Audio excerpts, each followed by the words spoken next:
In this video, we will discuss some key positions for the first weeks of breastfeeding, or until it is established. After this, there are many positions you can try out.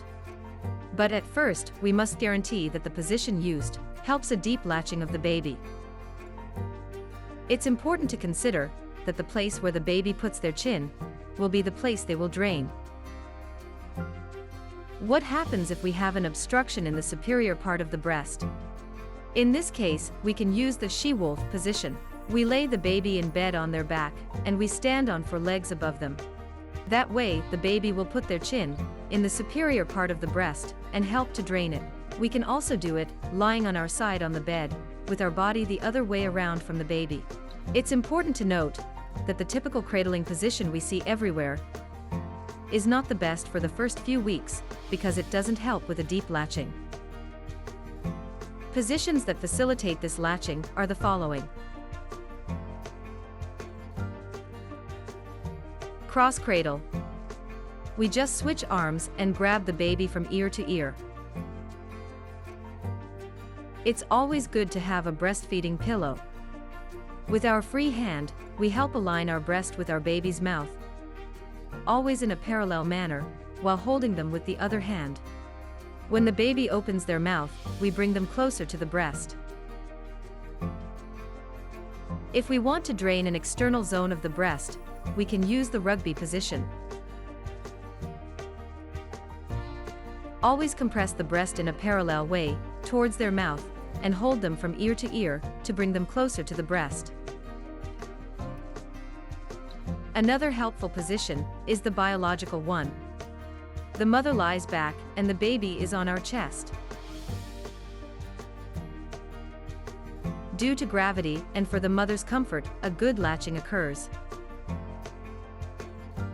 These are the best positions for the first weeks because they help to achieve an appropriate and deep latching. How can we achieve a deep latching? We must compress the breast parallel to the baby's mouth. We'll rub the nipple in their nose and mouth softly, stimulating the baby's searching reflex. And finally, the reflex for them to open their mouth widely. That's why it's good to rub the nipple in the nose area, so that the baby brings their head back a little, to properly open their mouths wide. We can continue doing it until the baby opens their mouth, and then we bring the baby closer to the breast. Like this. This asymmetrical latching is convenient during the first few weeks, because babies are born with a physiological retrognathia, which means that their chin is a little set back. So by doing this asymmetrical latching, where the baby grabs more glandular tissue, the baby will be able to drain the breast better, and the production of milk in the future will increase. We mentioned some recommended positions for the first few weeks. We talked about latching. And now we will learn how to differentiate the different sucking techniques of our babies. How can we know if our baby is correctly sucking to obtain all the necessary nutrients? The best way of knowing is watching them and recognizing their signals.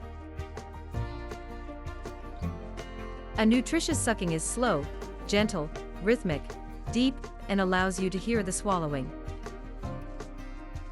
You hear the glup, glup of the swallowing.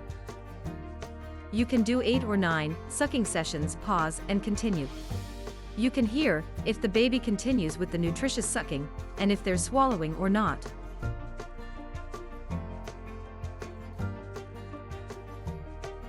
If the baby doesn't return to this nutritious sucking, they usually do an effective sucking, which is short and fast, like the sucking of a pacifier.